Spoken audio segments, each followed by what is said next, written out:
Let's go!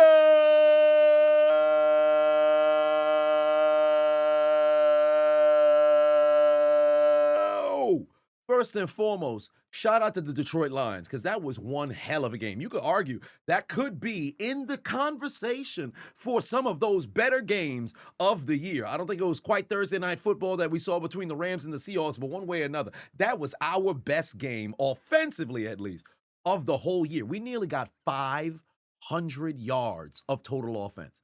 How many times have you actually had the chance, truly, over the course of the last 6 years, been able to watch a Pittsburgh Steelers game where you're excited and giddy to see the offense take the field? Legitimately, this last 3-week stretch of offensive football is like something we haven't seen. Whether it was Pickett, whether it was Trubisky, whether it was Wilson, whether it was Fields, whether it was Roethlisberger in his last years. Like, legitimately, we actually have an offense that can go and produce not only yardage, but also points. Now, albeit we left some points on the table. Boswell doinking it, of course, ultimately getting a TD called back. Then you had Darnell Washington fumble the football. But the defense did what we needed them to do. They held on for an incredibly long time. And then, of course, we took our foot off the gas in the fourth quarter. But, of course, can't go without mentioning Mike Tomlin. 19 consecutive seasons or 18 consecutive seasons, no losing seasons. You're now at that 9 victory. Congratulations, you got there. Woohoo! On to more impressing matter, or I should say more impressive matters. Our running backs went over 200 yards on the ground. Jaylen Warren ran for 143. He had 2 45-yard touchdowns where he was untouched. Nobody even exhaled carbon dioxide onto his jersey. We making plays on the ground now? Where was this all year? But beggars can't be choosers. But the last 3 games, we're actually playing Pittsburgh Steelers football. We're playing winning football. I don't want to jinx us, right? I don't believe in superstitions. I don't want to jinx us. But something about this team right now, playing winning football in December, it's feeling like it's 2005 all over again because we're winning the games that we so desperately need to win. Games in which folks believed we were going to lose, we're proving them wrong. And believe it or not, we're proving ourselves wrong too. Because what was the morale as we entered into December? Folks were saying, hey, it's all over. There is no recovery. All of a sudden, our defense playing like they got a pulse. We're playing like we are the most expensive defense in the NFL. 2 consecutive weeks, we get W's without TJ Watt. Since when has that ever happened? We still got pressure up front without Herbig, without Watt. Highsmith played a hell of a game, albeit that late penalty on the tripping. That was kind of an accidental kind of thing. He was in the midst of landing, and then for whatever reason, I guess instinct told him to go and put his foot out. But we made up for it right there on the goal line. Now, there was a little bit of ref ball. There was a couple of touchdowns I was called back for both teams. But ultimately, that final play, the right call was made because we saw pick plays happen earlier in the day. You had a pick play. I believe they called it on Washington. He ran into somebody. Referee threw the flag, did he not? Then you saw a pick play. I believe it was Tesla. They threw the flag, did they not? So ultimately, when you see the OPI, which is clear as day with Amon-Ra St. Brown pushing, I believe it was Jalen Ramsey, you got to throw that flag. So regardless of what happened with Jared Goff recovering the fumble, then going into the end zone, it don't matter because after OPI is called, you cannot run that other play. Game is done. That's it. Right? Now, you could be upset, Lions fans, that is, but got to call a spade a spade. Was it or was it not a penalty? That's neither here nor there. As for Pittsburgh, we got to play more undisciplined football. Because what do we have? 8 penalties, 89 yards. That last drive, it should have been over before we got underneath a minute. What was it, like 3rd and long? Maybe 4th and long? And then we get a DPI? For what? Then afterwards, we go and we get the tripping on Highsmith, or maybe it was in reverse. For what? What are we doing? We can't shoot ourselves in the foot. Plaxico Burress don't play here no more. All right? We got to play smart, disciplined football. Defense, as I stated earlier, we played magnificent up until we went up by them 2 scores, and for whatever reason, we took our foot off the gas, gave up 2 touchdowns. We cannot allow that to happen. We got to be accustomed to putting teams away when they are down and getting ready to be out. We got to make sure we finish the job. But offensively, things looked magnificent. Gainwell through the air.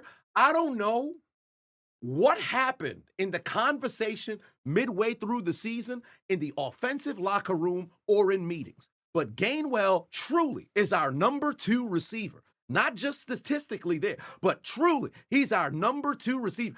I'm not 100% sure what's happening when they're game planning to play against us, but 100% they got to look like Gainwell's a problem on the ground and also through the air because he's gaining well, constantly making play after play after play. DK was on the field. You can only expect so much consistency here and there. Had an interaction with a fan. For what reason are you going over there? Sir, we don't need you to be crashing out at this particular time, not only in the season, but during the game. If it happened afterwards, why are you even letting your emotions get out of whack? What is wrong with you? Now, granted, I heard they were talking about potentially this could be something that's a fine. I would hope that it stops there because if we mess around and you get suspended, now what? Oh, well, we're playing against Cleveland. It don't matter who the fuck you play against. You got to be smart. You have to be smart. Okay? One way or another. We got ourselves plays made when we needed them. Scotty Miller, hello, welcome to Pittsburgh. Way to make plays on a drive where we're able to go and find the end zone. Of course, I can't speak enough about that magnificent catch from Gainwell towards the end of the first half. I don't know how he made that spectacular effort. Reminded me of like Antonio Freeman in what was it, 2000 when he caught it on the shoulder pad on Monday Night Football from Brett Favre. Bro, this is one of them situations where things are beginning to align. We're playing our best brand of football at the right time. And remember back in like, what was it, 2007, 2008? I think it was 2008, the Super Bowl year, where Mike Tomlin said, we'll unleash hell in December because we have to. We're starting to play like that. We're putting stuff together. We just got to close it out for the remainder of 4 quarters every single week. That third quarter was magnificent, just like it was last week. We're dominating late in games. We just got to do that for the entirety of the second half. The Lions ran 3 plays in the third quarter. 3. And when Washington unfortunately fumbled, defense didn't even blink, got back on the field, got the safety, got 2 points with it, and got us the football back. This winning football. You're starting to play the defense like you're the most expensive defense in football. And I'm excited what we're going to look like when we actually healthy. Fully healthy, we get TJ back, and he actually playing like he getting $40 million a year. I would hope that's going to be the case. But one way or another, if we can keep this consistency train going into January, folks might just have to see us. Because we was out there hitting on defense. We was out there eating on offense. That's winning football. This is all Steeler Nation wanted to see all year. You know what the biggest part of this game was? Effort. Nobody quit.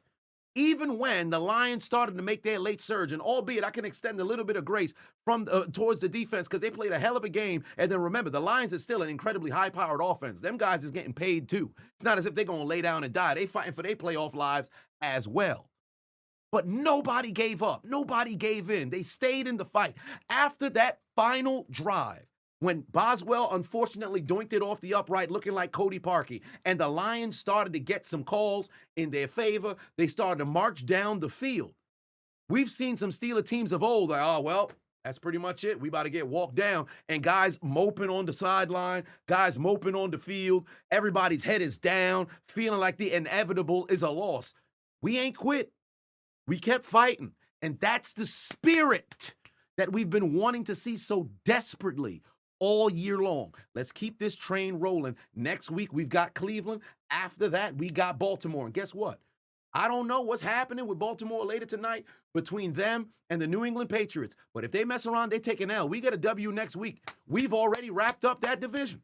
We can't focus on what they got going on. We can only focus on what we can take care of. And let's just keep this just keep this train rolling. Next week, we're going on Cleveland. I'm going to tell you something right now. Myles Garrett got gifted a half sack, which was a terrible doggone call, but that's neither here nor there. We, under no circumstances, can allow Myles Garrett to go and break TJ Watt's record for the most sacks in a season against us. It's not happening. I recognize overall the biggest, storyline of the game for us is simply to go into Cleveland and go and get a W. But under no circumstance will we allow Myles Garrett to go and break that record against us. Offensive line, I don't know if y'all need to inhale, snort pre-workout.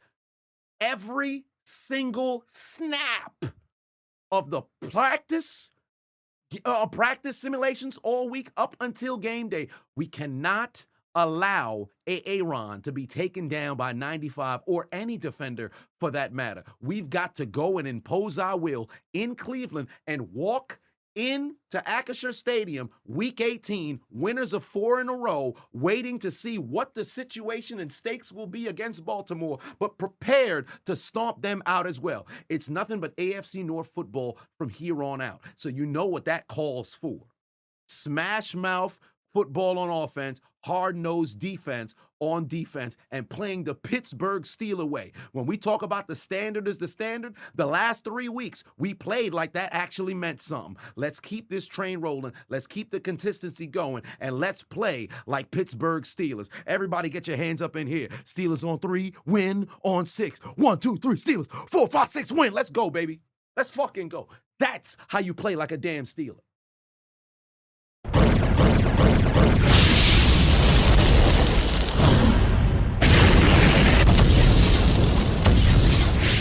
Hey, I appreciate you watching the entire video. Make sure to hit the subscribe button and the like button on the way out if you haven't already. And on top of that, hit that notification bell as well. For whatever reason, YouTube's only showing my videos to 20% of my subscribers. So if you have already turned on the notification bell, turn it off, turn it back on. If you never turn it on, turn it on. I appreciate you.